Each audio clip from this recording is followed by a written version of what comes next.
Hi friends, welcome to mummy's masala. நீங்கள் எல்லாருமே நல்லா ஹெல்த்தியாக ஹாப்பியாக இருப்பீங்க அப்படின்னு சொல்லி நம்புகிறேன். இன்றைக்கி என்ன வீடியோ அப்படின்னு சொல்லி பார்த்தீங்கன்னா, நம்ம இப்போ ஊர்லேருந்து, அதாவது சிங்கப்பூர்லேருந்து நம்ம ஊருக்கு இப்போ வந்திருக்கோம். ஸோ வரதுக்கு முன்னால் பசங்களுக்கு என்ன மாதிரிலாம் கொஞ்சம் மீலெல்லாம் ப்ரிப் பண்ணி வச்சுட்டு வந்திருக்கேன். அது எப்படிலாம் நம்ம ப்ரிப்பேர் பண்ணி ப்ரிசர்வ் பண்ணி வச்சு யூஸ் பண்ணலாம் அப்படிங்கிறத இந்த வீடியோவில் நம்ம டீட்டெயில்டாக பார்க்க போகிறோம். இது ஒரு ட்ராவலிங் டைம். அதுக்கப்புறம் நம்ம ஊர்களுக்கு இதுக்கெல்லாம் போகிறோம் அப்படின்னு சொன்னாக்கா பசங்க தனியாகவே மேனேஜ் பண்ணுறதுக்கு அந்த மாதிரி டைம்லலாம் இந்த ரெசிபிஸ் ரொம்ப யூஸ்ஃபுல்லாக இருக்கும். நம்ம செய்ய போகிற இந்த ஃபஸ்ட்டு ரெசிபி பார்த்திங்கன்னா, இது சாதத்துக்கு மட்டும் கிடையாது. நம்ம ஒரு ஃப்ரைட் ரைஸு, நூடுல்ஸு, அதுக்கப்புறம் ஒரு எக் ஆம்லேட்டு, இல்லை ஒரு பாயில் பண்ண எக்கை கட் பண்ணி போட்டு ஒரு மசால் போட்டு பெரட்டுறதுக்கு, மோமோஸு அது மேலெல்லாம் லைட்டாக இதை ஸ்ப்ரெட் பண்ணி விட்டுட்டு சாப்பிட்றதுக்குலாம் சூப்பராக இருக்கும். இல்லை நார்மலாக நம்ம ஒரு சப்பாத்தி, தோசை, இட்லின்னு எதுக்கு வேணாலும் தொட்டுக்கலாம். ரொம்பவே சூப்பராக இருக்கும்.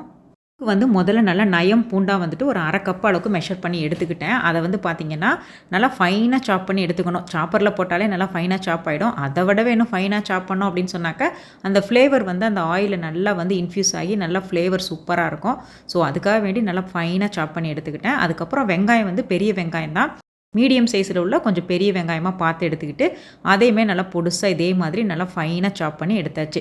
ஸோ இது 2 தான் பார்த்திங்கன்னா மெயின் இன்க்ரீடியண்ட்டே. இது கூட கொஞ்சம் மல்லி இலை இருக்குது இல்லைங்களா, அதில் அந்த இலை போர்ஷன்லாம் இல்லாமல் வெறும் அந்த தண்டு பகுதி மட்டும் கொஞ்சம் எடுத்துகிட்டு அதையுமே நல்லா க்ரஷ் பண்ணிவிட்டு அதுக்கப்புறமா நம்ம சேர்த்துக்கிறணும். ஏன்னா அந்த இலை பகுதியை விட இந்த தண்டு பகுதியில் பார்த்திங்கன்னா ஃப்ளேவர் சூப்பராக இருக்கும். நம்ம ரசத்துக்கு கூட இதை தான் அதிகமாக யூஸ் பண்ணுவோம். ஸோ அந்த கான்செப்ட் தான் இது. பார்த்திங்கன்னா நல்லா இன்னுமே நல்லா டேஸ்ட்டு ஃப்ளேவர்லாம் நல்லா என்ஹான்ஸ் பண்ணி கொடுக்கும். ஸோ இப்போ இது மட்டும்தான் நமக்கு மெயின் வேலையாக இருக்கும். அதுக்கப்புறம் இது செய்கிறதுக்கு ஒரு கப் அளவுக்கு நான் மெஷரிங் கப்பில் நான் செக்கில் ஆட்டின கடலை எண்ணெய் எடுத்திருக்கேன். ஸோ எண்ணெய்ங்கிறது நம்மளோட ஓன் சாய்ஸ் தான், எது வேணாலும் யூஸ் பண்ணிக்கலாம். எண்ணெய் ஓரளவுக்கு நல்லா சூடானதுக்கு அப்புறமா இந்த மாதிரி ஹோல் ஸ்பைசஸ், அதாவது பிரியாணி இலை 1 போட்டால் போதும். நான் குட்டியாக இருக்கிறதுனால 2, பட்டை ஒரு சின்ன துண்டு, 2-3 கிராம்பு, அதுக்கப்புறமா ஒரு ஸ்டார் அனீஸ் 2 பூ, இந்த அளவுக்கு மட்டும் எடுத்துகிட்டு நல்லா அந்த எண்ணெயில் லோ ஃப்ளேமில் ஃப்ரை பண்ணிக்கலாம். அதுக்கப்புறமா நம்ம மீடியம் ஃப்ளேமில் வச்சுட்டு நம்ம கட் பண்ணி வச்சுருக்கிற அந்த பூண்டை ஃபஸ்ட்டு ஆட் பண்ணிக்கணும். ஃபஸ்ட்டு இந்த பூண்டு எண்ணெயில் வதக்கும் போது பார்த்திங்கன்னா அந்த டிஷ்ஷோட ஃப்ளேவரே நல்லா தூக்கி கொடுக்கும். ஸோ அந்த இதுதான் ஓரளவுக்கு அந்த பூண்டு நல்லா லைட்டாக கொஞ்சம் குக்காக ஆரம்பித்த உடனே நம்ம அடுத்த ஆனியனே இது கூட ஆட் பண்ணிக்கலாம். பார்க்குறப்ப எண்ணெய் கொஞ்சம் நிறையா இருக்கிற மாதிரி இருக்கும். ஆனால் பார்த்திங்கன்னா எல்லா மசாலாஸும் ஆட் பண்ணி பார்க்கும்போது கரெக்டாக வந்துடும். இன்னுமே நம்ம ஆயில் வேணும்னா கூட ஆட் பண்ணிக்கலாம். இன்னொரு 1/2 கப்பு வரைக்கும் கூட சேர்த்துக்கலாம். பட் நான் 1 கப்பு தான் கரெக்டாக எடுத்திருக்கேன். ஸோ அடுப்பு பார்த்திங்கன்னா கொஞ்சம் மீடியம் ஃப்ளேம்லேயும் அதுக்கப்புறம் லோ ஃப்ளேம்லேயும் மாற்றி மாற்றி வச்சு ஒரு பதமாக ஒரு 80% இந்த ஆனியனும் கார்லிக்கும் குக் ஆகிற வரைக்கும் நம்ம நல்லா ஃப்ரை பண்ணிக்கணும். லாஸ்ட்டாக இறக்க போகிறதுக்கு கொஞ்சம் முன்னால் நம்ம இந்த கட் பண்ணி வச்சுருக்கோம் இல்லையா, அந்த பிரியாணியோட ஸ்டெம்மையும் அது கூட ஆட் பண்ணிவிட்டு லைட்டாக மிக்ஸ் பண்ணி விட்டுறலாம். ஓரளவுக்கு நல்லா இந்த மாதிரி கோல்டன் ப்ரௌன் வந்தோடனே அதை ஆயிலிருந்து எடுத்துகிட்டு அப்படியே ஒரு பிளேட்டுக்கு ட்ரான்ஸ்ஃபர் பண்ணி வச்சிடணும். இந்த ஆயில் கண்டினியூஸாக அப்படியே லோ ஃப்ளேம்லேயே சூடாகிட்டே இருக்கட்டும். இந்த மீன் டைமில் நம்ம தேவையான மசாலாஸ் ப்ரிப்பேர் பண்ணிக்கலாம். நான் இன்றைக்கி சில்லி ஃப்ளேக்ஸ் எடுத்துருக்கேன். இது நம்ம கடையிலலாம் வாங்க வேண்டாம். ஜஸ்ட்டு வீட்டில் உள்ள வரமிளகாய் எடுத்து நல்லா லைட்டாக ட்ரை ரோஸ்ட் பண்ணிவிட்டு மிக்சியில் போட்டு ஒன்றும் அதிகமாக பொடிச்சோம்னாலே கிடச்சிரும். தனி மிளகாத்தூள், அது கூடவே பார்த்திங்கன்னா இந்த பூண்டு பவுடர் இருந்தால் எடுத்துக்கோங்க. என்கிட்ட இல்லைன்னு சொல்லிவிட்டு நான் ஃபைனாக சாப் பண்ண கார்லிக்கே எடுத்திருக்கேன். அதுக்கப்புறம் வெள்ளை எள்ளு, கூடவே வெள்ளை மிளகுத்தூள், கருப்பு மிளகுத்தூளை விட வெள்ளை மிளகுத்தூள் பார்த்திங்கன்னா ஃப்ளேவர் இன்னுமே சூப்பராக இருக்கும். அப்புறம் சால்ட்டு, கூடவே சுகர், இது டேஸ்ட் இன்னும் கொஞ்சம் என்ஹான்ஸ் பண்ணி கொடுக்கும். ஸோ அந்த மாதிரி என்னென்ன வேணுமோ அது எல்லாத்தையும் எடுத்துகிட்டு இதை அப்படியே ஒரு பவுலுக்கு ட்ரான்ஸ்ஃபர் பண்ணிடலாம். கண்டிப்பாக இந்த பவுலில் ஒரு கிளாஸ் அப்படி இல்லைனா ஒரு போர்சிலின், அப்படி இல்லைன்னா ஒரு நல்ல ஒரு ஸ்டெயின்லெஸ் ஸ்டீல் பாத்திரமாக இருக்கணும். அது இல்லாமல் நம்ம பிளாஸ்டிக்கில் இந்த மாதிரி பண்ணக்கூடாது. ஏன்னா இதில் சூடான எண்ணெய் ஊற்ற போகிறோம். ஸோ எல்லா பொருளையுமே இந்த பவுலில் சேர்த்ததுக்கு அப்புறமா கூடவே நான் டார்க் சோயா சாஸ் எடுத்திருக்கேன். அதுக்கப்புறம் வினிகர் கொஞ்சம், இதில் லாஸ்ட்டாக கொஞ்சம் நான் 2 ஸ்ட்ரிங் மட்டும் பொடுசாக கட் பண்ணின ஸ்ப்ரிங் ஆனியன், அதையும் இது கூட சேர்த்துக்கலாம். ஸோ அவ்வளோதாங்க இதோட சேர்க்க போகிற இந்த பொருளெல்லாம். இதெல்லாம் ஒன்ஸ் நம்ம நல்லா மிக்ஸ் பண்ணதுக்கு அப்புறமா டைரெக்டாக நம்ம அந்த ஹாட்டான ஆயில் எடுத்து இதில் ஊற்றிட வேண்டியதான். இந்த ஆயில் ரொம்பவும் சூடணும்னு அவசியம் கிடையாது. நம்ம லோ ஃப்ளேமில் வச்சு ஹீட் பண்ணும்போதே கரெக்டாக அந்த டெம்பரேச்சரில் இந்த மசாலாஸ் எல்லாமே நல்லா குக் ஆகிடும். ஸோ அதுக்கப்புறமா நம்ம இம்மீடியட்டாக நம்ம ஆல்ரெடி ஃப்ரை பண்ணி வச்சுருக்கோம் இல்லையா, அந்த வெங்காயம், பூண்டு, அதுக்கப்புறம் இந்த மல்லி இலையோட ஸ்டெம்முன்னு சொல்லி அது எல்லாத்தையும் இது கூட சேர்த்துட்டு நல்லா ஜென்ட்லாக மிக்ஸ் கொடுக்கணும். கீழேருந்து மேலே, மேலேருந்து கீழேன்னு சொல்லிட்டு இது மாதிரி பண்ணுறப்ப பார்த்தீங்கன்னா அழகாக சூப்பராக கலந்து வந்துடும். ஃப்ளேவர் சூப்பராக இருக்கும். இதை அப்படியே நம்ம ரெஸ்டிங் டைம் கொடுத்துட்டோம் அப்படின்னு சொன்னாக்க நல்லா ஊறிங்கன்னா அந்த ஆயிலில் அது நல்லா அந்த ஃப்ளேவர் அரோமா எல்லாம் இறங்கிடும். இதிலேருந்து ஒரு ஸ்பூன் எடுத்து நம்ம எல்லா டிஷ்ஷுக்குமே யூஸ் பண்ணிக்கலாம். சூப்பராக இருக்கும். இது அப்படியே நல்ல ஒரு ஏர்டைட் கண்டெய்னரில் நல்லா சூடு ஆறுனதுக்கு அப்புறமா ஒரு கிளாஸ் கண்டெய்னரில் வந்து ஸ்டோர் பண்ணி வச்சிட்டோம் அப்படின்னு சொன்னாக்கா 1 மாதம் வரைக்கும் கூட கெட்டே போகாது. இல்லை நான் வந்துட்டு ஃப்ரிட்ஜில் ஸ்டோர் பண்ணி வச்சு யூஸ் பண்ணுவேன் அப்படின்னு சொன்னால் ஒரு 3 மாதம் வரைக்கும் கூட வச்சு யூஸ் பண்ணலாம். எந்த விதமான ஆர்டிஃபிஷியல் ஃப்ளேவர் கலர் எதுவுமே நம்ம சேர்க்கல. ஜஸ்ட் நம்ம வீட்டில் உள்ள இன்க்ரீடியன்ஸ் தான். இதுன்னு இல்லை, எதையுமே பார்த்தீங்கன்னா ரொம்ப லாங் டர்மாக வந்து ப்ரிசர்வ் பண்ணி யூஸ் பண்ணாமல் அப்பப்போ செஞ்சு யூஸ் பண்ணிக்கிறது ரொம்பவே நல்ல விஷயம். இந்த சிக்கன் ஊறுகாய் வந்து நான் இது வரைக்கும் ட்ரை பண்ணதே இல்லை. இதுதான் ஃபர்ஸ்ட் டைமாக நான் ட்ரை பண்ணியிருக்கேன். ஆனால் பார்த்தீங்கன்னா நான் எக்ஸ்பெக்ட் பண்ணதை விடவே நல்லா சூப்பராக வந்துருச்சு. என்னோடய பசங்களுக்கு பிடிச்சிக்கிச்சு. ஏன்னா அவங்க தான் மெயின். பார்த்தீங்கன்னா அவங்களுக்கு பிடிக்கல அப்படின்னு சொன்னாக்கா டோட்டலாக வேஸ்ட்டாக போயிடும். ஸோ நான் நிறையாவே வந்து குட்டி குட்டியாக சேஞ்சஸ்லாம் பண்ணி நிறைய வந்து என் பசங்களுக்கு பிடிச்ச மாதிரி பண்ணியிருந்தேன். ஆனால் டேஸ்ட் நல்லா வந்துருந்துச்சு. ஸோ அதனால தான் இதையும் நான் உங்களோட ஷேர் பண்ணியிருக்கேன். அதுக்கு தேவையான இன்க்ரீடியன்ஸ் எல்லாத்தையுமே நான் ஆல்ரெடி மெஷர் பண்ணி வச்சுருந்தேன். ஸோ அது எல்லாத்தையுமே 1 பை 1 இந்த மாதிரி ஒரு கனமான ஒரு பாத்திரத்தில் ஆட் பண்ணிவிட்டு லைட்டாக வந்துட்டு ட்ரை ரோஸ்ட் பண்ணி எடுக்கணும். எக்காரணம் கொண்டு தீச்சு விட்டுறாமல் நல்லா லோ ஃப்ளேம்லேயே வச்சுட்டு நல்லா ஃப்ரை பண்ணி எடுக்கணும். அந்த கலர் வந்து நல்லா லைட்டாக சேஞ்ச் ஆகிருக்கணும். அதே சமயத்தில் அந்த ஃப்ளேவர் அரோமா வந்து நல்லா நம்மளுக்கு ஃபீல் ஆகணும். அந்த அளவுக்காச்சும் நம்ம ஃப்ரை பண்ணி வச்சா தான் பார்த்தீங்கன்னா நம்மளுக்கு டேஸ்ட்டும் நல்லாயிருக்கும், அந்த ஃப்ளேவரும் சூப்பராக இருக்கும். அவ்வளோ சீக்கிரத்தில் வந்து அந்த பொருள் கெட்டும் போகாது. ஸோ ஒன்றுக்குமே வந்து நம்ம டைம் எடுத்து ரொம்ப பொறுமையாக வந்துட்டு செய்யணும். அவசர அவசரமாக செஞ்சோம் அப்படின்னு சொன்னாக்கா லாஸ்ட்டாக அந்த டேஸ்ட்டும் கெட்டு போகும். அது ரொம்ப நாளைக்கு வந்து வச்சுக்கவும் முடியாது. ஸோ இது எல்லாத்தையுமே நல்லா ஆறுனதுக்கப்புறமா ஒரு மிக்ஸி ஜாரில் ட்ரான்ஸ்ஃபர் பண்ணி நல்லா ஒரு மாதிரி நைஸாக இல்லாமல் கொஞ்சம் திரியாக வந்து நான் பொடிச்சு எடுத்துக்கிட்டேன். சிக்கன் வந்து பார்த்திங்கன்னா நான் பிரெஸ்ட்டு பீஸாக வந்து சூஸ் பண்ணி ஒரு 500 to 600 கிராம்ஸ்குள்ளே இருக்கும். ஸோ அந்த மாதிரி வந்து வாங்கிட்டு வந்து நல்லா வாஷ் பண்ணிவிட்டு குட்டி குட்டியாக நான் வந்து கட் பண்ணி எடுத்துக்கிட்டேன். ரொம்ப பெருசாக இருந்தாலும் நல்லா இருக்காது, ரொம்ப வந்து நம்ம கீமா மாதிரி போட்டாலும் நல்லா இருக்காதுன்னு சொல்லிட்டு சின்ன சின்னதாக அந்த பாக்கெல்லாம் இருக்குல்ல அந்த சைஸில் கட் பண்ணி எடுத்தாச்சு. இது கூடவே இஞ்சி பூண்டு பேஸ்ட்டு, கொஞ்சம் மஞ்சத்தூள், அதுக்கப்புறம் உப்பு, கொஞ்சம் மிளகாத்தூள் இதை மட்டும் சேர்த்துட்டு நல்லா ஒரு ஜென்டலாக மிக்ஸ் கொடுத்து எடுத்துக்கலாம். இது மாதிரி பண்ணுறப்ப பார்த்தீங்கன்னா நல்லா அதில் ஊறி நல்லா அந்த டேஸ்ட்டு ஃப்ளேவர்லாம் இறங்கியிருக்கும். அதுக்கப்புறம் நம்ம ஃப்ரை பண்ணும்போது நல்லா வெளியில் நல்லா கிறிஸ்பியாகவும் உள்ளே நல்லா சாஃப்டாக ஜூஸியாக இருக்கும். ஸோ அதனால் இதை கொஞ்சம் மேரினேட் பண்ணி இதை அப்படியே தனியாக எடுத்து வச்சுக்கலாம். இதே சிக்கனை வந்துட்டு நம்ம நல்லா டீப் ஃப்ரை பண்ணியும் எடுக்கலாம். பட் நான் அந்த மாதிரி பண்ணாமல் இரும்பு கடாயில் வந்துட்டு தேவையான அளவு எண்ணெய் சேர்த்துட்டு நான் அந்த சிக்கனை வந்துட்டு ஷாலோ ஃப்ரைலே கொஞ்சம் நல்லா வந்துட்டு ப்ரௌன் கலரில் நல்லா ஃப்ரை பண்ணி எடுக்க போகிறேன். ரொம்ப அடுப்பை வந்து ஹைலையும் வச்சிடாமல் ரொம்ப லோலையும் வைக்காமல் லோ டு மீடியமில் வச்சுட்டு நல்லா பொறுமையாக எல்லா பக்கமும் கோல்டன் ப்ரௌன் வர்ற வரைக்கும் நல்லா வந்துட்டு ஃப்ரை பண்ணி எடுத்துக்கணும். இதிலே பார்த்தீங்கன்னா ஆல்மோஸ்ட் எல்லாமே சிக்கன் சூப்பராக குக் ஆகிடும், நல்லா சாஃப்டாக ஜூஸியாக இருக்கும். இந்த மாதிரி நல்ல ஒரு கோல்டன் ப்ரௌன் வந்ததுக்கு அப்புறமா இதை அப்படியே நான் கொஞ்சம் அதிக குவான்டிட்டியாக இருக்கிறதுனால நான் 2-3 டைமாக வந்துட்டு நான் பேட்சாக பிரித்து நான் ஃப்ரை பண்ணி எடுத்துக்கிட்டேன். ஸோ கொஞ்சம் வந்துட்டு பொறுமையாக அதை ஃப்ரை பண்ணி எடுக்கணும். இதுக்கு மட்டும்தாங்க கொஞ்சம் டைம் எடுக்கும், மற்றபடி வேலையெல்லாம் டக்குன்னு முடிச்சிடலாம். இப்போ வந்து ஃபஸ்ட்டு பேட்ச் வந்து நான் ஃப்ரை பண்ணி எடுத்துட்டேன். இதை அப்படியே ஒரு பிளேட்டுக்கு ட்ரான்ஸ்ஃபர் பண்ணிவிட்டு அதே எண்ணெயிலே வந்துட்டு நம்ம அடுத்த பேட்சையும் போட்டுக்கணும். சப்போஸ் நம்மளுக்கு எண்ணெய் கொஞ்சம் பத்தாத மாதிரி ஃபீல் பண்ணோன்னா ஒரு கொஞ்சம் வந்து ஆட் பண்ணிக்கலாம், ஒன்றும் தப்பு கிடையாது. ஸோ நம்ம வந்து ரொம்பவே எண்ணெய் கம்மியாக தான் செலவு பண்ணுறோம், முழுக்க ஆயில் ரொம்ப போடாமல். இதையும் அதே மாதிரி நல்லா கோல்டன் ப்ரௌனில் நல்லா ஃப்ரை பண்ணி எடுத்துக்கலாம். ஒன்ஸ் நல்லா கோல்டன் ப்ரௌன் வந்ததுக்கு அப்புறமா நம்ம ஆல்ரெடி பொடிச்சு வச்சுருக்கோம் இல்லையா, கொஞ்சம் ஒரு மாதிரி குறப்பாக அந்த பவுடரை இது கூட சேர்த்துக்கணும். நல்லா வந்துட்டு மிக்ஸ் பண்ணி விட்டுறணும். நம்ம ஆல்ரெடி பொரிச்ச சிக்கன் எல்லாத்தையும் சேர்த்து மொத்தமாக வந்து நல்லா கிளறி விடணும். எந்த அளவுக்கு நம்ம வந்துட்டு மிக்ஸ் கொடுக்குறோமோ அந்த அளவுக்கு ஃப்ளேவர் நல்லா சூப்பராக இருக்கும். இந்த நேரத்தில் நம்மளுக்கு காரம் உப்பு ஏதாவது நம்மளுக்கு பத்தாத மாதிரி ஃபீல் பண்ணுறோம் அப்படின்னு சொன்னாக்கா அதையும் கொஞ்சம் சேர்த்துக்கலாம். ஸோ எண்ணெயுமே பார்த்தீங்கன்னா உங்களோட ஓன் சாய்ஸ் தான். இன்னும் உங்களுக்கு தேவைப்பட்டுச்சுன்னா கூட நீங்கள் இன்னும் எக்ஸ்ட்ரா ஆட் பண்ணிக்கலாம். மற்றபடி நான் ஊற்றின எண்ணெயே கரெக்டாக இருக்கும். நல்லா சிக்கன் ஆறுனதுக்கு அப்புறமா நான் வந்துட்டு ஒரு 1/2 மூடி லெமனை வந்து இதில் நல்லா பிழிஞ்சு விட்டுறேன். இது வந்து லைட்டாக அந்த புளிப்புத்தன்மையோடு இருக்கும், கூடவே வந்து ஒரு சூப்பரான ஒரு ப்ரிசர்வேட்டிவாகவும் ஆக்ட் ஆகும். ஸோ இது நல்லா மிக்ஸ் கொடுத்துட்டு ஆறுனதுக்கு அப்புறமா இதையும் அதே மாதிரி தாங்க ஒரு கிளாஸ் ஜாரு அப்படி இல்லைன்னா வந்துட்டு ஒரு போர்சிலின் நல்லா கப்பில் வந்துட்டு நல்லா ஏர் டைட்டாக க்ளோஸ் பண்ணி வச்சுக்கணும்.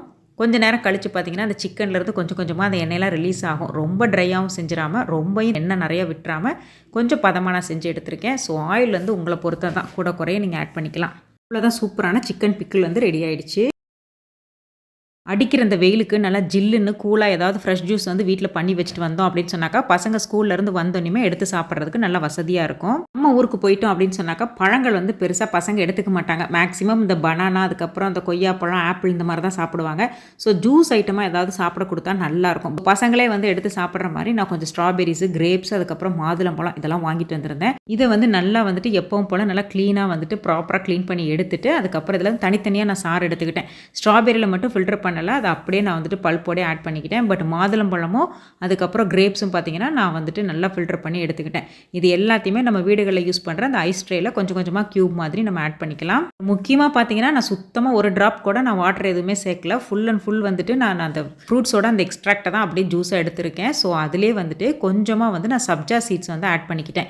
இது வந்து பார்த்தீங்கன்னா நல்லா வந்து மிக்ஸ் கொடுத்து வச்சிட்டோம் அப்படின்னு சொன்னாக்க நம்மளுக்கு தேவைக்கப்போ 2 கியூபோ 3 கியூபோ எடுத்து நம்ம தண்ணியில் நல்லா வந்துட்டு மிக்ஸ் பண்ணி குடித்தாலே போதும். நல்லா ஜில்லுன்னு சூப்பராக இருக்கும். எக்ஸஸாக வந்துட்டு பழங்கள் இருக்கும்போது கூட இந்த மாதிரி பண்ணி வச்சிட்டோன்னா தேவைக்கு தகுந்த மாதிரி யூஸ் பண்ணிக்கலாம். இந்த கருவாடை, அதாவது நெத்திலி கருவாடை வந்து சிங்கப்பூரை பொறுத்த வரைக்கும் ரொம்ப ஃபேமஸாக இருக்கும். அதாவது பார்த்திங்கன்னா மண், கல், தூசின்றது எதுவுமே இருக்காது. உப்புமே பார்த்திங்கன்னா சுத்தமாக இருக்காது. நம்ம ஊரில் கருவாடுனா பொதுவாக நிறைய வந்துட்டு உப்பு போட்டிருப்பாங்க. ஸோ அதுக்கு பயந்துக்கிட்டே நம்ம கருவாடே சாப்பிட மாட்டோம். பட் சிங்கப்பூரை பொறுத்த வரைக்கும் இந்த நெத்திலி கருவாடு வந்து ரொம்பவே ஸ்பெஷல்னு சொல்லலாம்.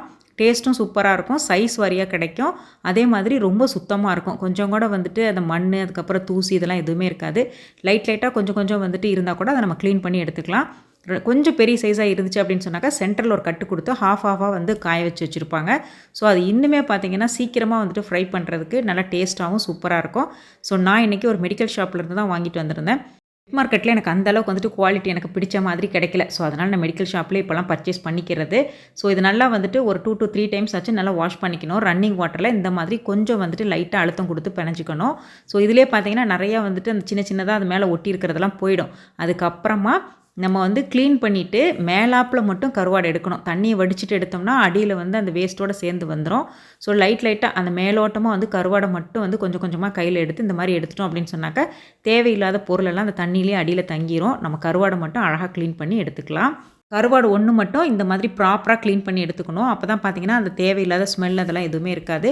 சாப்பிட்றதுக்குமே டேஸ்ட்டு சூப்பராக இருக்கும். ஸோ நான் அதே மாதிரி தான் வாஷ் பண்ணி எடுத்துக்கிட்டேன்.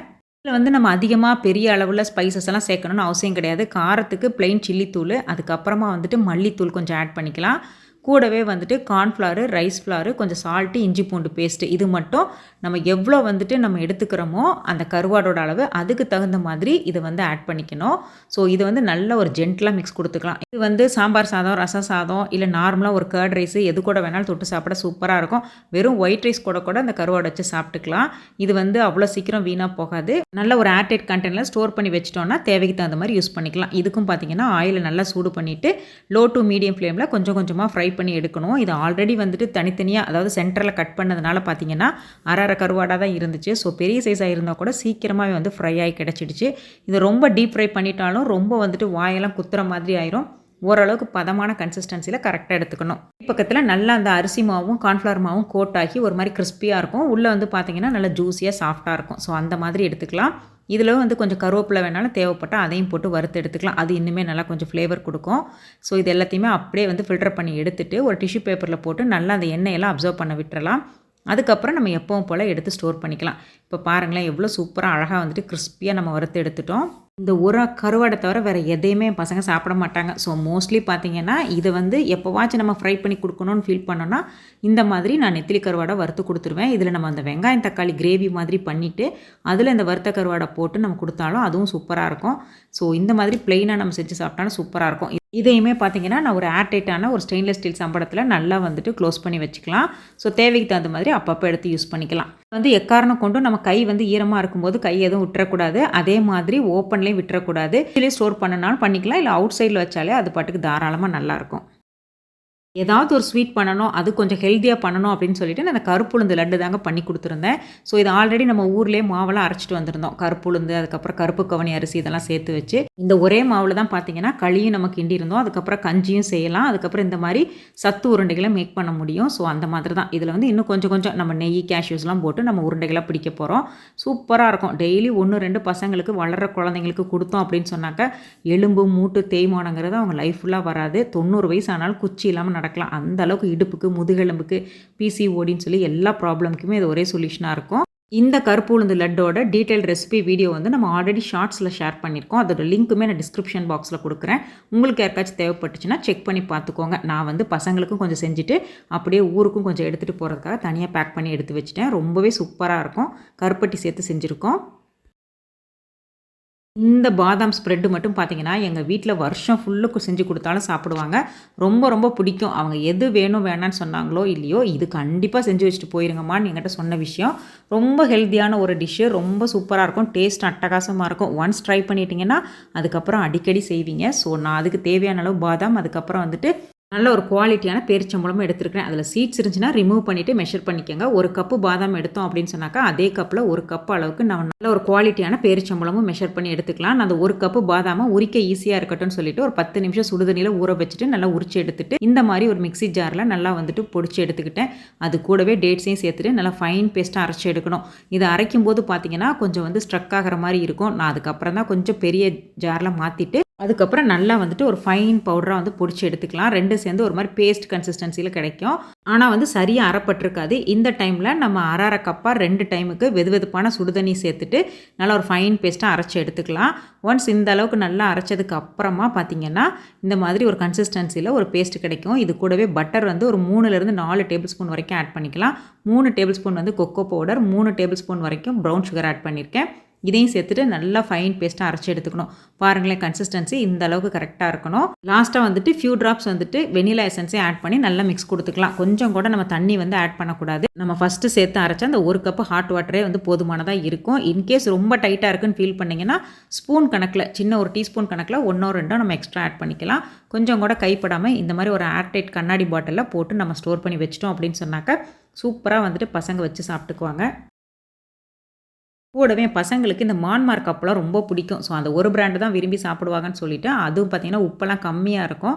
ஆயிலுமே அந்தளவுக்கு ஒட்டாது. ஸோ அதனால் இந்த அப்பளம் தான் எங்களோட ஃபேவரெட்டு. அதையுமே நல்லா ஒரு 2 சம்படம் நிறையா ஒரு பேக்கெட் ஃபுல்லாக பொரிச்சு எடுத்து வச்சுட்டு வந்துட்டேன். இந்த மாதிரி அப்பளம் நம்ம பொரிச்சு எடுக்கிறோம் அப்படின்னு சொன்னாக்கா, அதை ஸ்டோர் பண்ணுற அந்த கண்டெய்னரில் வந்து ஸ்டோர் பண்ணுறப்ப மாதிரி கமுத்த மாதிரி வச்சு தான் நம்ம வந்துட்டு ஸ்டோர் பண்ணணும். அப்போ தான் இதில் இருக்கும் எக்ஸஸ் ஆயில் பார்த்திங்கன்னா கீழ் நோக்கி அப்படியே வடிஞ்சு வந்துடும். அப்பளமும் நல்லா ஃப்ரெஷ்ஷாக இருக்கும். இந்த வீடியோவில் ஷேர் பண்ண ரெசிபீஸோட அந்த இன்க்ரீடியன்ட்ஸ் வந்துட்டு டிஸ்கிரிப்ஷன் பாக்ஸில் கொடுத்துட்றேன். செக் பண்ணி பார்த்துக்கோங்க. இது கூடவே தக்காளி தொக்கு, அதுக்கப்புறம் வந்து பிரண்டை தொக்கு, முருங்கைக்கீரை பொடி இதெல்லாம் எக்ஸ்ட்ராவே இருக்குது. ஸோ அது எல்லாமே ஆல்ரெடி நிறைய டைம் நான் ஷேர் பண்ணதுனால இந்த வீடியோவில் ஷேர் பண்ணலை. ஸோ அவ்வளோதாங்க. இந்த வீடியோ உங்களுக்கு கொஞ்சமாச்சும் யூஸ்ஃபுல்லாகவும் இன்ட்ரெஸ்டிங்காகவும் இருந்துச்சுன்னு சொல்லி ஃபீல் பண்ணிங்கன்னா மறக்காமல் ஒரு லைக் மட்டும் பண்ணுங்கள். நெக்ஸ்ட் வீக் இன்னொரு இன்ட்ரெஸ்டிங் லாங் வீடியோவில் வந்து உங்களை நான் மீட் பண்ணுறேன். வீடியோ உங்களுக்கு பிடிச்சிருந்தா சப்ஸ்கிரைப் பண்ணுங்கள். தேங்க்ஸ் ஃபார் வாட்சிங்.